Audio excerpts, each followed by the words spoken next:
Welcome to It Takes Two. I'm Blair. I'm Chris. And today we'll be talking about Married at First Sight, Season 17, Episode 26, Where Are They Now? Listen, thank y'all for being on this 9-month ride with us, man.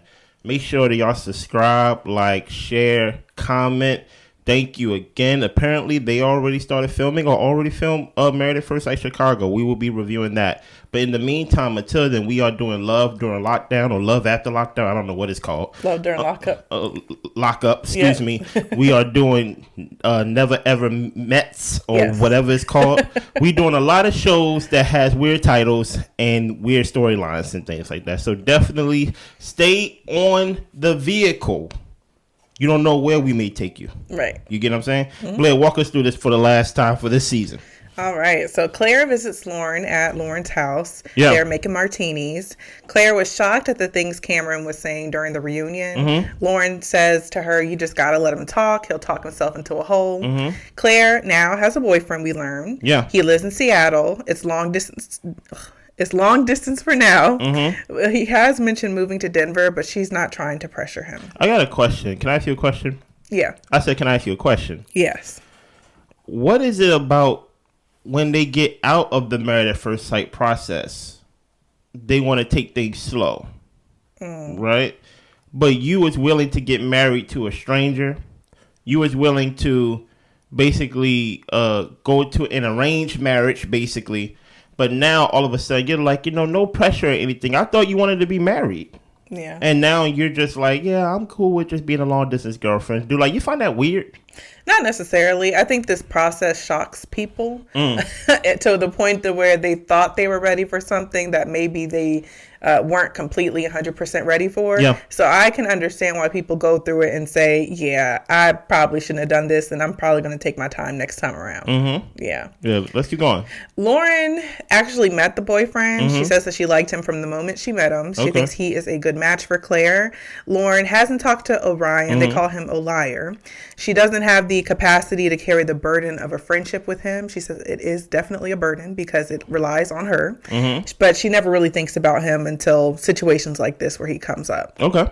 Lauren says these guys weren't for them. This was a lesson. Lauren doesn't tell us if she's dating or not. She just says that she's happy. Your thoughts on this scene, Blair?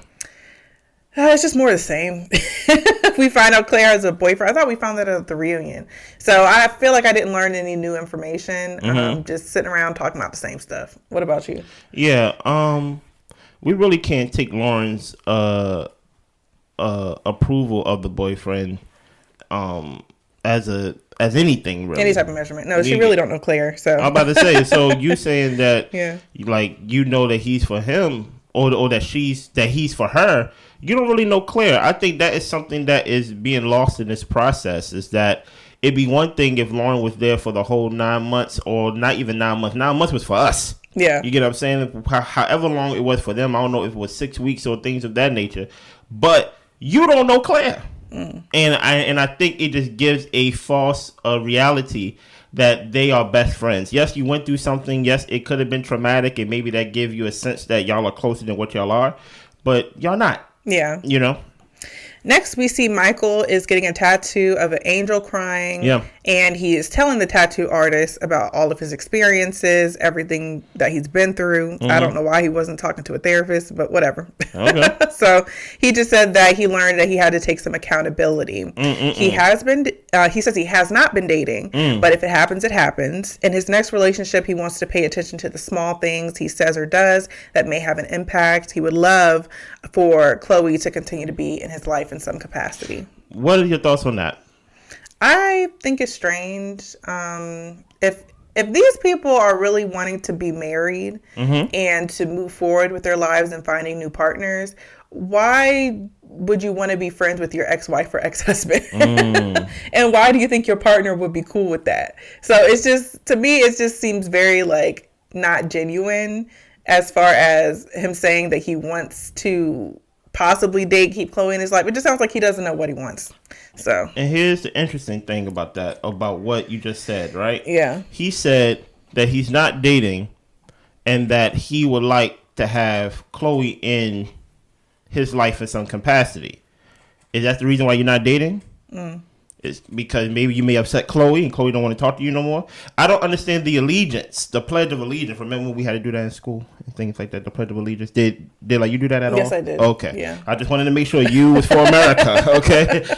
I don't understand the allegiance to Chloe when y'all wasn't friends before this process. Right. Like y'all was put together to be married and then y'all didn't stay married. So I don't understand this bond that y'all are trying to sell us. This was basically the Chloe show. Basically, to watch what happens, like basically watching where they are now, it was basically Chloe. Yeah. And Michael going on dates. You get what I'm saying? Pretty much. Which I'm just like, okay, that's strange, but continue.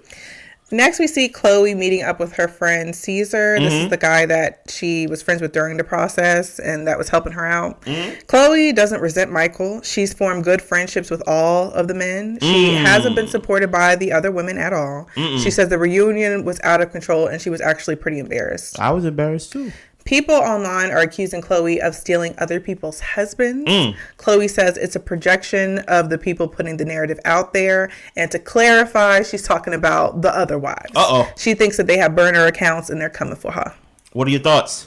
I can believe it. Definitely Emily. Possibly Claire, just for kicks. But I think Emily is very hurt, very angry, and she's like directing this anger at anybody she can. So, yeah. So I can definitely believe what she's saying. Throughout this episode, I want y'all to answer this question in the comments now before we even go further in this episode. Ask this question, or answer this question rather. Is Chloe correct in feeling how she feel with the women and things of that nature? Of like, I'm not with them, I don't support what they support, I'm not going to wear the pink. I already said, like, with the pink, I don't think they included her with that, but that's just my opinion. Or is she a pick-me with the, you know what, I'm gonna be cool with the other women husbands and things like that? Remember, she don't have to be friends with the other women's husbands. She barely know the women, at that, the husbands.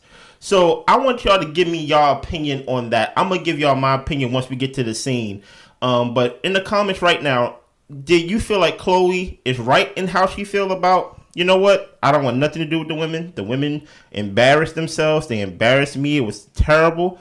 Or is she a little bit of a pick-me? Or do you think it's a little bit of both, which is what I think. So, you know what I'm saying? Caesar brings up one of the wives going after Michael, talking about Lauren. Chloe says that people online wanted Lauren and Michael to get together. It might have ignited something within Lauren to try to pursue that. According to Chloe, Lauren tried to investigate this, but Chloe says Lauren forgets where Michael's loyalty lies. And that's weird to me. That's a weird sentence. Exactly. If you can be friends with all the guys, why can't some of the women reach out and be cool with the guys as well? It does seem like you want to put up a barrier around Michael, and that's not even your man. So what loyalty? So this is to me that was some weird energy she was giving off around Michael. Very strange, very weird. Remember, he said no on decision day. Yeah. Like keep that in mind. You have no claim to this man. No, you have none. Continue. Michael meets up with Orion and Austin at the bar. I'm sorry. What? I apologize. I wanted to speak on when she said that people wanted Lauren and Michael together. Okay. Right? I want to correct her because obviously she's been reading some things online. Our tweets, maybe watch our reviews and things like that. And I heard a lot of people say, hey, why don't y'all just put them together? It wasn't so much of, oh, they are a perfect match, right? It was the fact that Orion's and Lauren process ended so early. Michael. Oh, Orion and Lauren. Yeah, sorry. That Lauren and Orion's process ended so early. And Michael process didn't even start. Right. That it would just make sense that since y'all got two people on the bench, put them in the game together. Yeah. It wasn't as if we was near decision day and basically like, oh, you need to find new people. To me, it didn't make... To me, I'm just going to say this, Chloe, because, you know, people may like you now, but I remember what people were saying when, like, you first came on the show. They felt like you was fake and you wasn't real and you wasn't basically being yourself. People just didn't feel the need to go outside the process to find somebody to bring them on the show. They was like, you have two people who don't have a couple, just put them together. Yeah. And things like that. And we was also doing some optics to where it's like, Orion looks like Michael. Yeah, I get them confused anyway. You know what I mean? So it's like, why don't you just put them together? Right. It wasn't so much of, oh, they are so perfect because his character is this and her character is that. It was more like, hey, you got two people who ain't married by like the second episode. Yeah. Just put them together. That's all it was, Chloe. Mm-hmm. Well, Michael meets up with Orion and Austin at the bar. Mm-hmm. Orion invites us guys to this healing session with Reiki and cacao and the moon thing. They both say that they're down. Austin says after the reunion, Becca said that she wouldn't want to have a conversation with him unless it's like a couple of years down the line. Mm-hmm. He would like for them to be on good terms, but clearly that's not where they are. Okay. Michael says Austin always had pure intentions and he wants to give Austin his credit even though he wasn't getting it from his wife. What credit? Exactly. And also, Michael, or just people in general, you don't know how people are in relationships. Mm-hmm. They could be totally different from the person that you know them as a friend or an associate. Mm-hmm. So for Michael to give Austin his credit, the credit that Becca never gave him, you weren't in Becca's shoes. So, or even on the show. Right. So we can relax. You know, I know Michael's trying to be nice, but let that lady express herself. Okay. Orion got messages from Lauren sending positive vibes. Okay. He had hope for civility during the reunion, but that's not what happened. Mm-hmm. He felt like he hurt Lauren and he feels like he wants to reconcile something or wanted to. Michael says sometimes friendship is too challenging to foster when people are hurt. Okay. Orion says that he has one regret and that is not moving in. He cut Lauren's experience short because he couldn't get out of his head. He hopes at some point he can have a conversation with Lauren. There were things that he thinks he could have said kinder or maybe given more explanation to and that may have changed the course of things, but he doesn't really know. Honestly, Orion, I'm tired of you trying to talk to Lauren. Oh, it's like, what, like, why do you need to have all these multiple conversations? You can't say it the first time? Like, and you say what you want to say and then you never follow up on it. So I think it's just time to just leave Lauren alone, which he's been doing. So don't worry about having any more conversations. Yeah, I don't understand the whole, like, let's just talk as friends. It's like when you decide to be married to somebody, you're all the above. You're their friend, you're their wife, husband, you're basically confidant. You get what I'm saying? So if you have proven in this matchmaking process that you can't even be friendly to me, Orion wasn't even friendly to Lauren. No. You get what I'm saying? And then rob her of the process at that. Why would she believe that things will be better if, like, down the line when y'all are past this process? You're just a constant reminder of the process. And you are a constant reminder of a failure that I had to probably go to therapy, talk to friends, talk myself out of, like, you know, not owning. Like, I did not fail. You get what I'm saying? So I don't understand Orion besides the fact that, you know, he be lying. Mm-hmm. And I don't even think he really wants, based on his past actions, that he really wants a relationship or a friendship with Lauren, based off of Lauren saying he only does this on camera. You think it's just lip service? Yes. I feel the same way. I don't think he really cares about Lauren. Mm-hmm. Well, Claire and Emily go out to eat. Yeah. As far as Emily, she calls Cameron and Brennan Dumb and Dumber. Okay. She says that both of the ladies were happy, were healthy, were healing, and were looking hot. Okay. Boy, I'm telling you. Emily going to tell us that she looks good. When Brennan told her that he wasn't attracted to her, boy, that thing that's a stain on her that she can't get off. Yes. Emily says that she doesn't want people to think she's dwelling on the past and putting the men down, but most people think she's cute. Okay, thank you, Emily. Thank you, Emily. Claire thinks that there's some residual anger there, and part of Emily's journey is going to be to process the past. Mm-hmm. So she can understand why Emily is constantly talking in circles about the process. Listen here, I hope you're doing what Dr. Pepper told y'all to do. I hope y'all are processing this experience, and I think it was Dr. Pepper or Dr. Pia. Dr. Pia, where she said, "Hey, it's good that y'all have this whole pact, but y'all have to process this thing alone." She said, "Separate." You get what I'm saying? And because it feels like y'all are really just motivating each other of holding on to this process and basically getting energy off of it, bad energy. So I think every time that truth be told, I wouldn't be friends with anybody from this process. Right.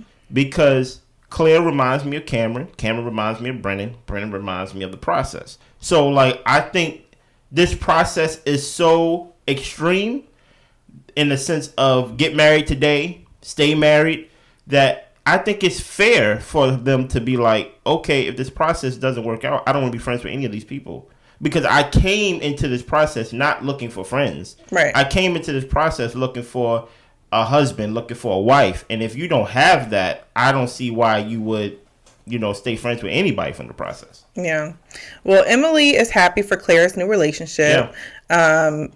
Emily says if she wanted a boyfriend, she could have one. Okay. But she doesn't want one. She wants to get her life together. Okay. Okay. I hear you. I'm just like, if you could do that, why haven't you? Why were you on the show in the first place? Talking about this is your first relationship. So I don't know. I don't know, Emily.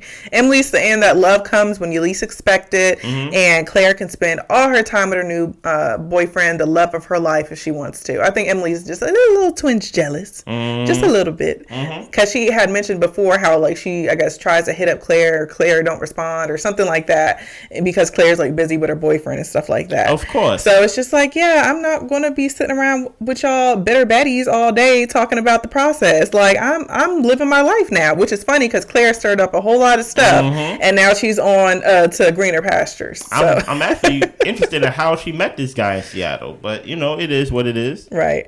Well, Chloe FaceTimes Michael. She is putting together a volunteer activity at the animal sanctuary, so she's inviting him and she's asking him to extend invitations to the other guys. That's strange, but I see you, Chloe. Michael meets with Lauren and Claire at a bar. Uh-oh. He shows them his tattoo. All the girls said that they want to get matching tattoos as well to commemorate this process. I don't know why we can't just let it go. No, we're not going to let it go, Blair. We're going to get a permanent stain to remind me when I look at it. It's like if I was, it would be stained and ingrained in my memory. And I would be trying to wash that thing out every day. Like... Well, Michael brought his earring for Lauren as a gift because it was something she complimented during one of the after parties. Claire says Lauren is flirtatious. Michael's kind of throwing it back as well. Claire asks if Lauren or Michael or Lauren and Michael are dating. Michael says that the internet has been willing this interaction between him and Lauren. Not really, but I hear you. Right. Lauren says during the matchmaking phase, they thought Michael, as far as her family, thought Michael probably would have been a better match. The connection is that they both didn't get the experience the way that they should have. No one thought of the actual connection as far as them being a good pair. Michael just tells us game, recognize game. I don't know what he was trying to say. But overall, yeah, Michael, Lauren, I mean, to me, I wouldn't take Michael seriously if I was Lauren. Why not? Because you are so gung-ho to come into this process to say you want to be married to, at the end of the day, decide not to be married, not to voice any of your concerns to your wife, nothing to actually try to make it a sustainable relationship. So to me, if I was Lauren, I would look at Michael like, oh, he's just not ready. And to me, I think Lauren really does want to be in a marriage, and I think she is ready and willing to do the work, but I just don't think Michael's there. Do you think she's flirtatious? I don't see it. Or do you think she was being flirtatious in this scene? I don't see it, but I'm also like very bad at catching up on flirting, so I don't know. When it comes from a girl? Anybody. Oh, okay. I just think people be nice sometimes.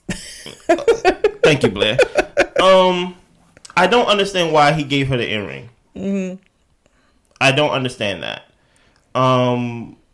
It's like when it comes to guys, it's like that's a seed planted that he can always water. That's a relationship that he can always come back to.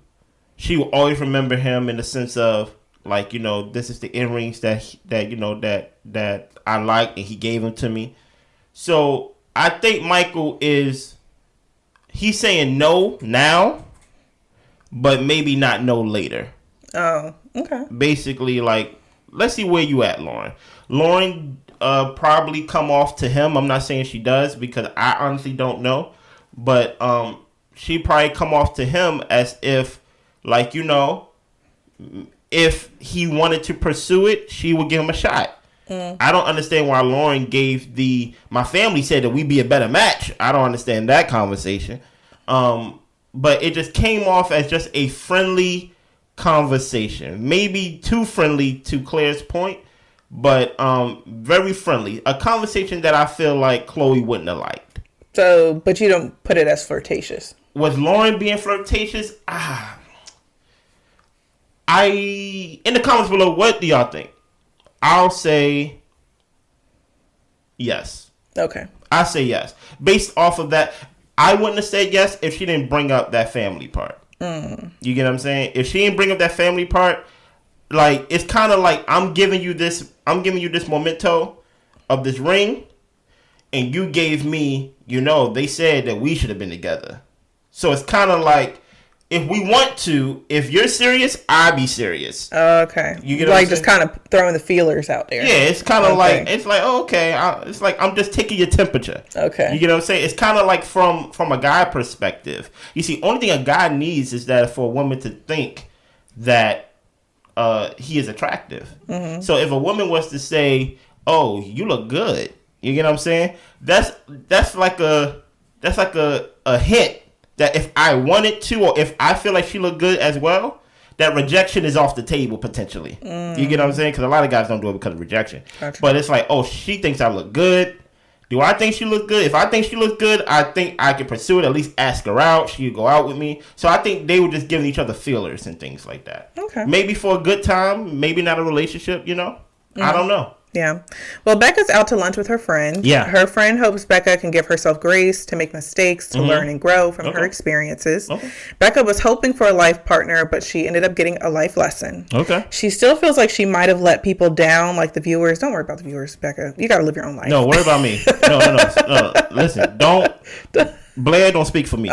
You did let me down, Becca. Oh my gosh. Don't worry about us, girl. We're fine. This is 9 months of following the show, of doing the show, of hearing you cry, seeing you cry, and things of that nature, seeing you pressure Austin in some factors and things like that. You did let me down. Okay. You let Christopher down. Okay, you let Chris down, Becca. Right? And I'm sure some people in the comments below, you let them down. You try to get more people on your side. You definitely, when you threw out there that he was with the producer, you didn't go into detail about that. You let me down with that one. Okay. You get what I'm saying? So you gonna give her a line item? I'm just itemizing the disappointment that she gave me this season, so she could feel it. And for the commenters, please. Like this. Well, the friend thinks that Austin lacked the capacity to meet Becca at her emotional level. I felt like she called him slow. That right there lets me know like he's kind of like not there with us. I would agree with the friend. I don't know if I'd go so far to say he's slow, but maybe in certain regards. I don't know. Is that fair to say? How can you be slow in certain regards? Help me understand that. Like him not understanding the importance of having serious conversations, not expressing things in a way to where Becca can understand with the physicality, and not really being there to comfort her in the way that she needed. I don't feel like Austin was being malicious, but he wasn't taking charge. And I don't think being slow is malicious.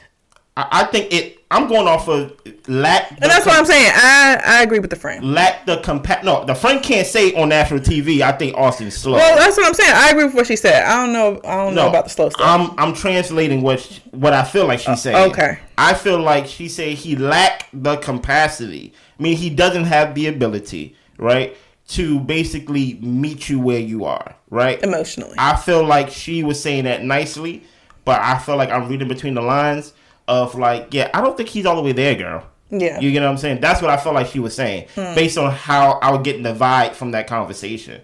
You get what I'm saying? Well, she wants someone who is emotionally intelligent. Mm-hmm. She also thinks she needs to be a better version of herself for her next partner. She doesn't want to just down Austin this whole conversation, but she wants to hold herself accountable of where she could have shown it better. Her friend also reminds her that she is deserving of love. Listen here, good friend. You know what, Becca? Even though you do take some blame for what you put me through, don't be too hard on yourself. Okay. You know? And just going off of I'm just taking context clues from the conversation with the friend. Emotional intelligence. You know what I'm saying? Just that I'm just going off of intelligence. You know what I'm saying? I feel like they are having a very PG conversation on a PG show. Okay. Right? But really, behind the scenes, they are really saying what they are filling in the blanks. Yeah, Becca, let Austin go. Right? Let Austin go. When you look back at this season, if you choose to, I think you will really realize that you dodged a bullet. And that I think you just like the companionship that Austin gives. I think if Austin was a friend and you met him as a friend, y'all probably would have been cool.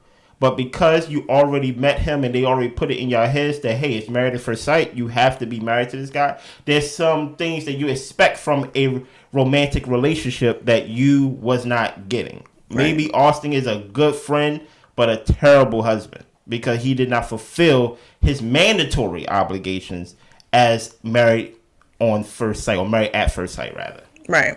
Well, Austin, Michael, and Orion meet up. Yeah. They are doing the Reiki cacao full moon ceremony. Mm-hmm. Sarah is the teacher. She tells him that the full moon helps with letting go. Cacao is a medicine of healing and wisdom. Okay. They speak their intentions into the cacao, and then they sip it.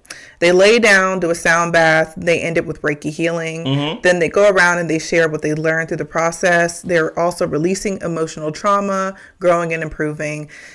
That's like every scene of what people keep saying, which is good, but it just feels like y'all are dragging it. Like y'all did not have enough for 2 hours. I was hoping Keisha would pop up at the 30-minute mark towards the end, because I'm just like, why are we still doing this? Keisha said... she said she done. Yeah, she said, I see y'all next season, okay?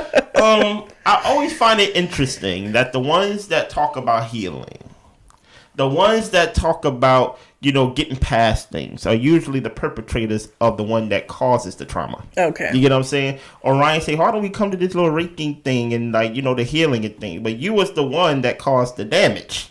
You get what I'm saying? It's always those ones. But I find it interesting that even to this scene, we haven't seen Cam and we haven't seen Brennan. You know what I mean? Mm-hmm. We seen Austin and Michael. You get what I'm saying? Austin, listen here. Austin seemed happy. Yeah. Whenever he's around his boy Michael. So far, to Blair's point, they're not really showing us anything, right? They just showing the perpetrators, the one that caused damage to their partner, the ones that seeking healing. You know what I'm saying? You need therapy. Right. You know what I'm saying? Not speaking into a cacao. Or some hot chocolate. Exactly. like you need to see. Here's the thing about it. The reason why Orion, and I'm gonna get off Orion as quickly as I got on him. The reason why Orion gets under Blair's skin in some factors is because he wants to apologize and have a relationship and be on good terms, on good footing on his terms. Good footing for him is not apologizing and leaving Lauren alone. Mm. He wants to, I apologize. Now we got to be friends so I can look a certain way. Right? But besides seeking all this stuff that he's doing, he should seek therapy, apologize, actually give a genuine apology, and expect nothing back from Lauren. Yeah. It's just that plain. That's how you move on. That's actually how you heal. You get what I'm saying? You don't have to speak nothing into existence. Speak your apology and move on. Right. Well, we're at the animal sanctuary with all of the guys and some of Chloe's friends. Yeah. Michael says that the guys like Chloe. She's warm and welcoming. He says that the guys give him a hard time for letting Chloe go. Mm-hmm. Brennan said he's been good. He's been spending time with his girlfriend. He's excited about where things are heading. Mm-hmm. Cameron is traveling a lot more now. Chloe hasn't spoken to the women. Mm-hmm. Brennan says the reunion exposed who they truly are. Yeah. Cameron says that the energy the women are putting into online comments shows how bad their intentions are. Mm. There are 2 accounts on Facebook that have written terrible things about Chloe. Mm-hmm. She knows at least one has to be a burner account for one of the women, but she's removed all the women from online and they are no longer in her life. Your thoughts, Blair? My thoughts, Brennan moving on, great. Yeah. Cameron traveling, wonderful. Yeah.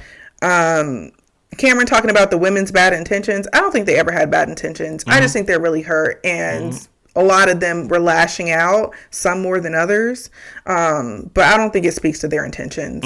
And then when it comes to Chloe and these burner accounts and the women and drawing a line, I don't fault her for that because were really being extra. So even if she could have possibly forged a relationship with them, all the conversations were surrounding the process and how upset they were. And if you're not in that, haven't had that experience, who really wants to sit around and hear that all day? So I don't fault her for that. I'm cool with it. What about you?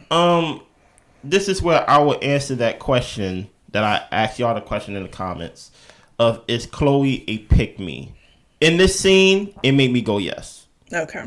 Because you're actually out with the guys, right?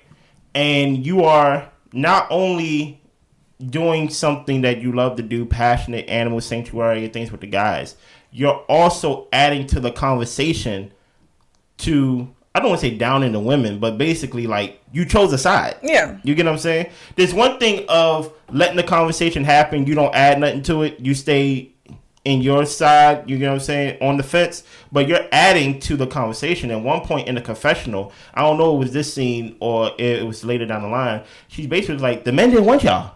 You get what I'm saying? Like, and y'all mad because they didn't want y'all. Let's not just put this fully on the women now.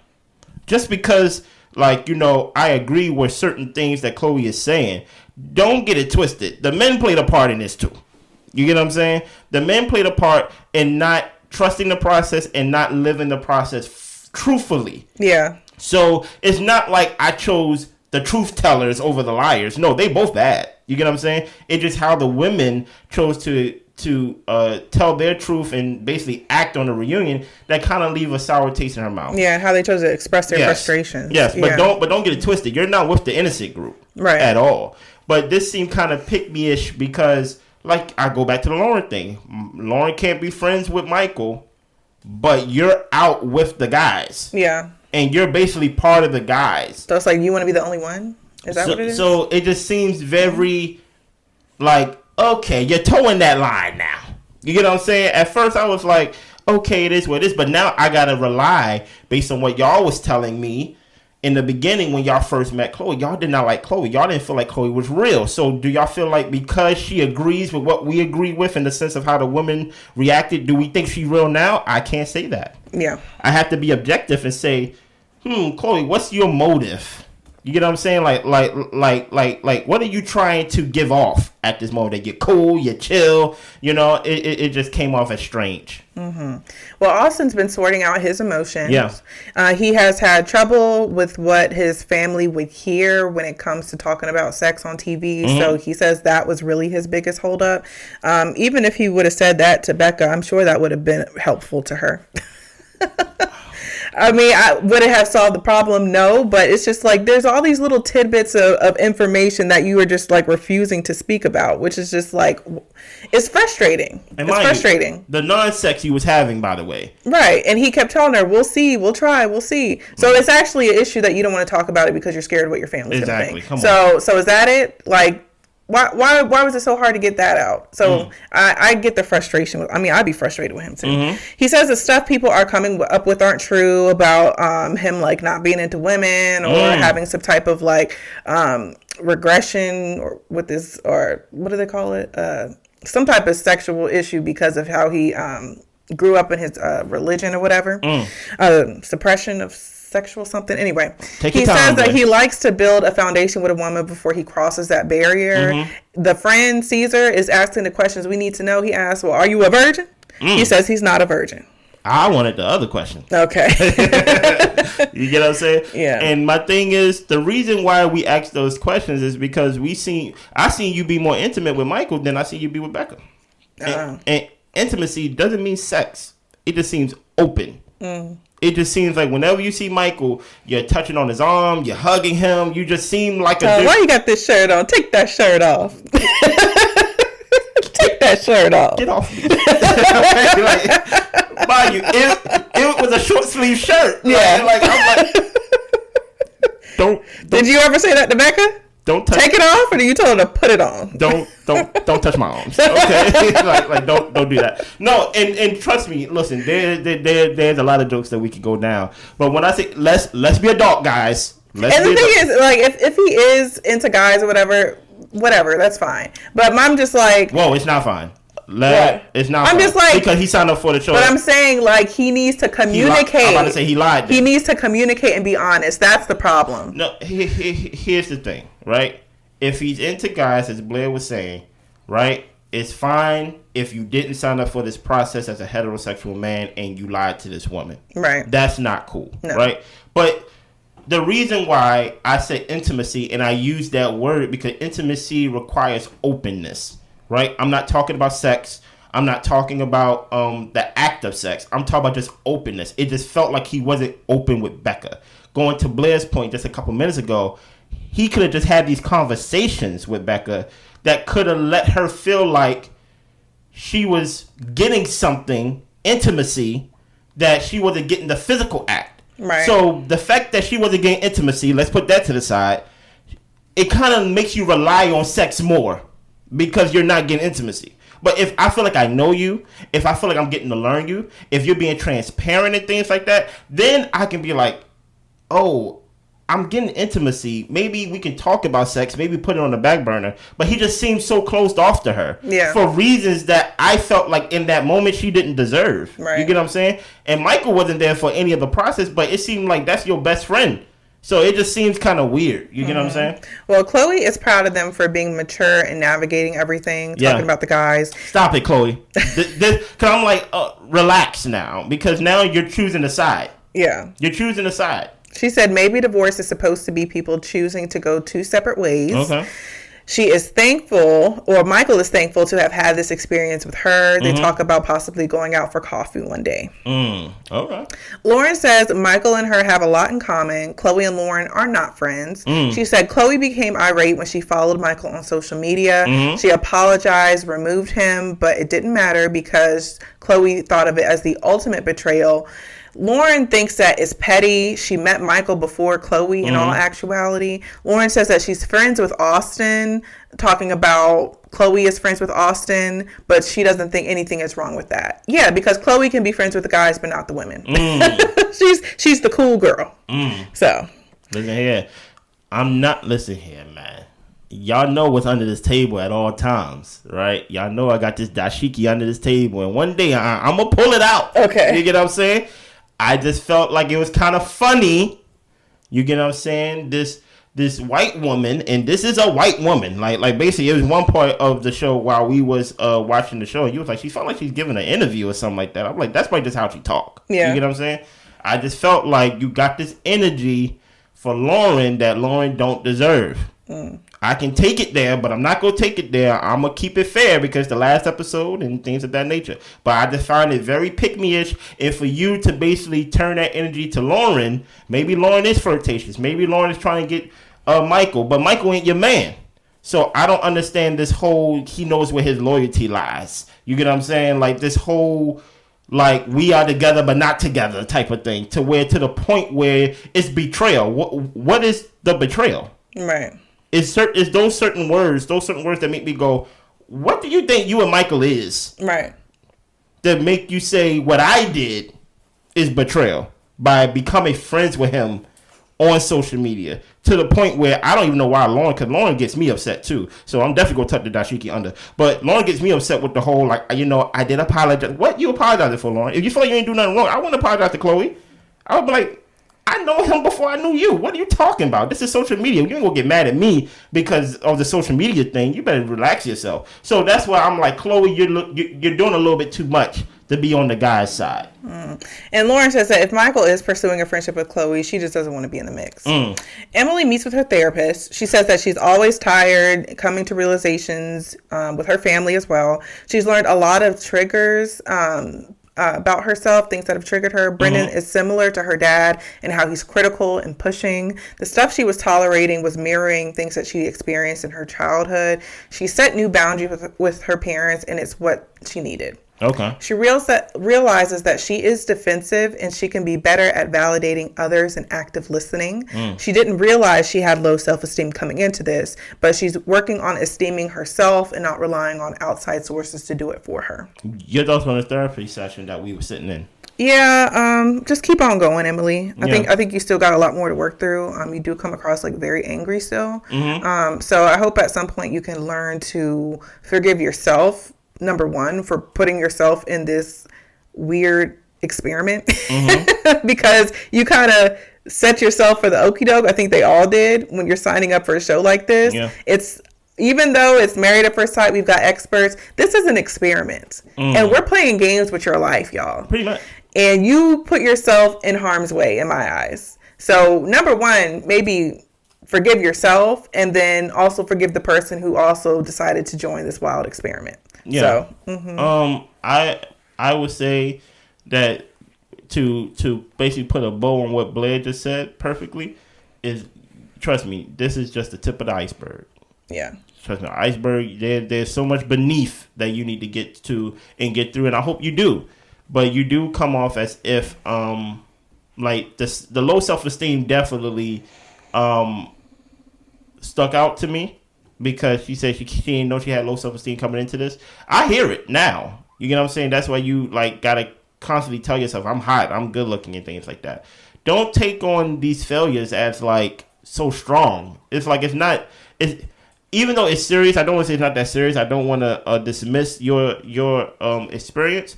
But trust me, this wasn't a life or death situation to where you have to basically hold on to it. Yeah, life will go on. Like let it go. Trust me, let it go. Yeah. Well, Michael and Chloe go out. Yeah. He gives Chloe an orange sweater that she looked good in. Stop Chloe, right don't get too excited. Stop right there. Michael handed out gifts to everybody. Stop right there. Michael is Santa Claus. Michael Santa Claus. Michael Santa Claus. And I wonder how she feels, because of course this happened in real time when they was filming. I wonder how she felt if she watched the show that Michael gave Lauren earrings. His earrings at that. He didn't give her the earrings that he just brought that like, you know, from the store. It's his earring. It's been in his ear. You know what I'm saying? So this whole thing that Michael and Chloe is trying to have this weird, they trying to change the foundation of the show, guys. They are trying to say, hey guys, this is how divorced people are supposed to interact. No. It's called Married at First Sight. Y'all supposed to be married. If y'all gonna be divorced, why y'all going on all these dates? Why y'all having all these conversations and things like that? Why you talk about loyalty? At the end of the day, it was a failed process for both of y'all. So this whole thing of Michael want to give sweaters and give mementos and things like that to where he can always come back and just be like, you know, I gave you that, remember me forever. It's kind of what Michael said. Game recognizes game. I think he's planting the seed. Okay. And Chloe's just like, I don't know what Chloe's angle here. I'm like, he didn't choose you. So and then she said it on decision day. Like she wants someone who is fully committed, fully into her, who's fully like about her. He's not fully about you. So I don't understand this whole like y'all going out on dates thing. He shares the guy's pick at him for saying no to her. Okay. And Chloe says this is proof you can be a whole package at the wrong address. If they're not meant to be, it's not going to happen. She's fine with them being friends and having a great connection. Michael is confident they can foster a friendship. She thinks the women have been hurtful, mean, and condescending. Michael thinks some of them want to heal, but they have to break free of this groupthink mob mentality. Chloe thinks every man was a good man, but they were matched with women they didn't connect with. Stop right there. Pick me. You don't know these men. You don't know these men good enough to call them good men and to criticize the women. You get what I'm saying? So if you're going to criticize the women based on how they were, you can't praise the men because you know them for the same amount of time. So you're definitely picking a side. That's not fair, and that's why people come at you or probably think of you as not being genuine. Question to the audience, right? Do y'all think Michael and Chloe is still sleeping together? Do you think they are still sleeping together, Blair? Yeah. I think so too. I think so too. And it's going to hurt more. It's going to hurt more when it's finally over. You had a chance to end it and for it to be over when the reunion happened or when the decision day happened, to where it's like, you know what, let's just cut ties, rip off the Band-Aid, boom, boom, boom, boom, boom. But we all been in relationships to where y'all been broken up, but y'all kind of still doing relationship stuff, and then it ends even worse. Right. You get what I'm saying? I had a relationship where I dumped the girl. I dumped her, right? But we were still in that gray area. And then she dumped me. I was like, wait a minute. How did you dump me when I dumped you when we wasn't together? Right. So it's like it's just that gray area that Chloe's playing with, that I think that she's gonna end up hurt more, because Michael's not serious. He's gifting it. He's Santa Claus. He's giving everybody everything. Well, she thinks that they struggle with as far as the women struggle with the world knowing that their husbands didn't want them. Chloe, Michael didn't want you either. Michael did not want include yourself in that. Include yourself in that. Yeah, so don't look at it as, oh, these women weren't wanted. They weren't good matches for the men. You're in the same boat. Michael didn't want you. Right. Chloe says it's not her problem. Chloe wants to show the ladies grace and forgiveness. Ooh, thank you for your forgiveness, Chloe. The ladies meet up for their matching tattoos. Claire and Emily are the only ones getting it. Becca's not doing it for health reasons. Lauren is just like, she doesn't know if she wants to put this on her body to commemorate this experience for like ever. This actually stuck out to me. This kind of lets me see the crack in their pack, right? Because I'm sure, and I'm guessing when I say I'm sure, that they all agreed to matching tattoos. Yeah, when they got there. But when they got there, they was like, nah, I'm not really with it. Yeah. Oh, yeah, you know my health thing. No, I can't do it. So it kind of lets me know, like, oh, Lauren is kind of like, she's slowly but surely backing away from this couple. You get what I'm saying? Becca, I don't think Becca was really ever in it. You get what I'm saying? I think Becca really wanted Austin, but they put a battery in her back to basically like, no, you with us, you're a woman, you're strong, he silenced you. And, you know, so this right here lets me know, oh, it's really just Claire and Emily. Right. It's really just them. So they decide on a wave. This is the biggest life event Emily has been through, so she wants to remember this. You can't just use your memory. Or go back and watch the episode. I don't understand. And my thing is, I have tattoos. I've got multiple tattoos. So to me, it's not an issue of a tattoo. But why would you want to remember this horrible experience on your body? Yeah. Like it's going to pop into your head plenty of times for the rest of your life. Yeah.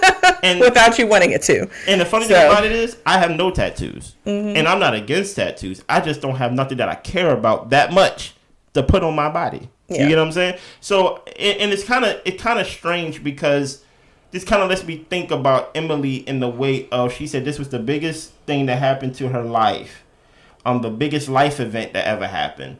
And sometimes you can be too much in the present. It kind of lets me know that, are you optimistic about the future?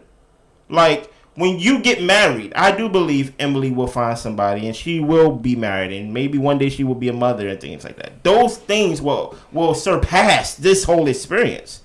And my thing is, like, you're going to have other big life events than this. So I don't understand, you know, putting this on your wrist or just putting anything on your body that is kind of traumatic to the point where you're in therapy. Yeah. And you're not even past the point to where you can be like, I'm fully healed from it. Because if you're fully healed from it, I think you may think differently about the tattoo. Maybe not, maybe so, but I'm just, in my opinion. Well, Emily says this is her first relationship, marriage, divorce, and tattoo. Okay.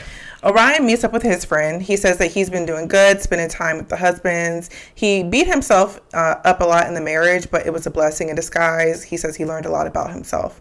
He knows that he needs to be more clear in his communication instead of being so vague and generic. I hate when he says more clear. No, it's not about clearness. It's about truth and lies. Yeah. Tell the truth.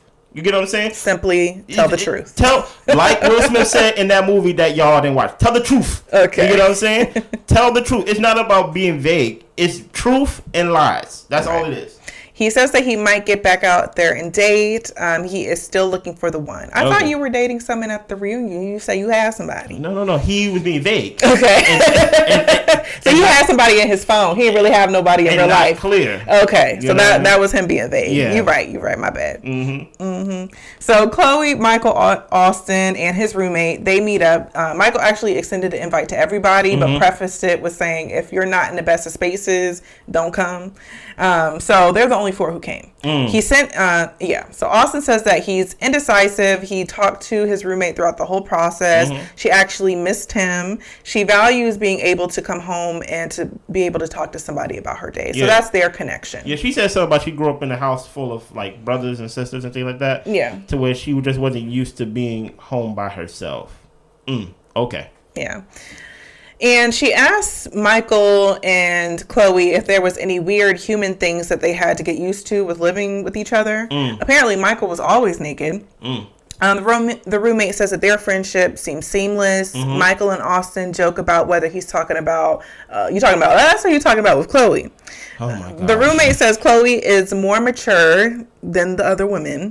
The guys have really welcomed her, but she says that she also enjoyed spending the time with the guys because the experience wasn't always the focal point. Chloe says they talked about other stuff.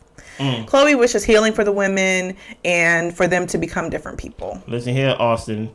If you want to make jokes about it, just give me the green light. I got some jokes. Yeah. About y'all seamless relationship. You know, Michael, Austin. If you just give me the green light, sir, and I'll let it fly. Okay? Yeah. But it is what it is. Dude, at first, I guess the way they sold it to us in the commercial was that Austin was seeing his roommate.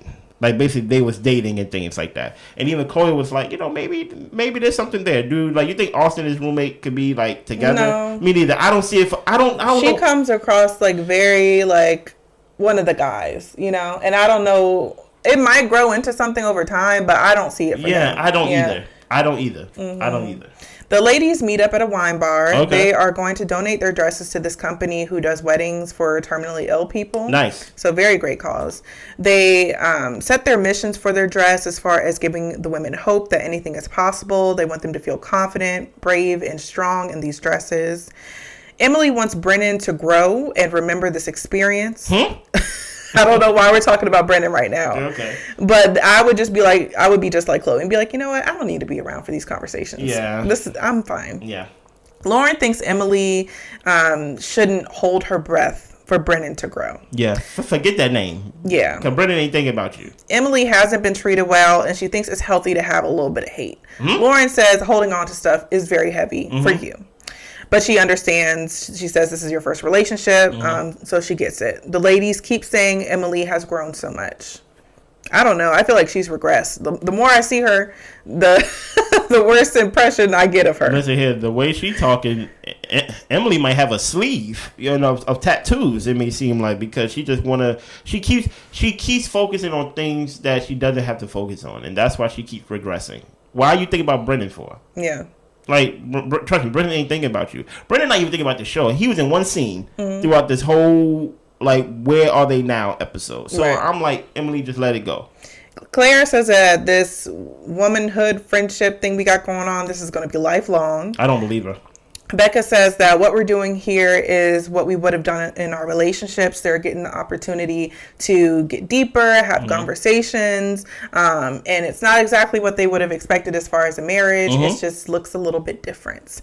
And that's pretty much where we end. They go on and show us each person and how they're feeling, and basically everybody's trying to grow and heal. Listen here, we made it to the end, guys. Yeah. Give yourself a round of applause for sticking through this season. Give Blair a round of applause for walking us through this season. Give me a round of applause for talking through this season. Listen here, we're gonna do Chicago. I think by default, Chicago got to be a better season than this season. This has got to be the worst season of all time. Like so I'm like, literally nothing can happen, meaning no drama. And if they just stay married to the end, we would be like, this season was better than last season, right? Any last thoughts on this season that we reviewed, Blair? No, I'm done with it. I want to throw it in the trash. I ain't got nothing else to say. Okay. I'm done with them. I don't want to say these names no more. All right. I guess I'll give my last thoughts. Okay. Right. I think we will find out that these women, by the time Chicago is airing, that these women, none of them talk to each other. Right? Claire said this is a lifelong friendship. She already not answering phone calls because she's hanging out with her boyfriend. So there's going to it's a lot easier to stick to the friendship when you're not that far away from the experience. You get what I'm saying? The experience is still pretty close. I think the further they get away from the experience, they get back to their normal lives. It's just going to be Facebook friends. You get what I'm saying? It's not going to be this pact that y'all wanted to keep together with the tattoos, with the pink dresses, and things of that nature. But listen, guys, subscribe to the show because we still got love after lockup, love during lockup, whatever the show is called, right? We have never ever Mets. I gotta say it slow. Is it never ever Mets? We do review that. We also reviewed Martha's Vineyard. We need y'all to watch Martha's Vineyard Summer's House. We need y'all to watch The Circle. Are y'all watching The Circle? No, I'm talking about the real show. I'm not talking about our views. I'm telling them that. Okay, I'm saying. But you go ahead. Martha's Vineyard is in danger of them canceling the season. They are getting the lowest numbers of the season so far ever, right? Even though they only in season 2. I need y'all to continue watching the show because we like reviewing the show and it's actually a good show. It is good. So please watch the show. Anything else? That's all I got. Y'all be good. Bye.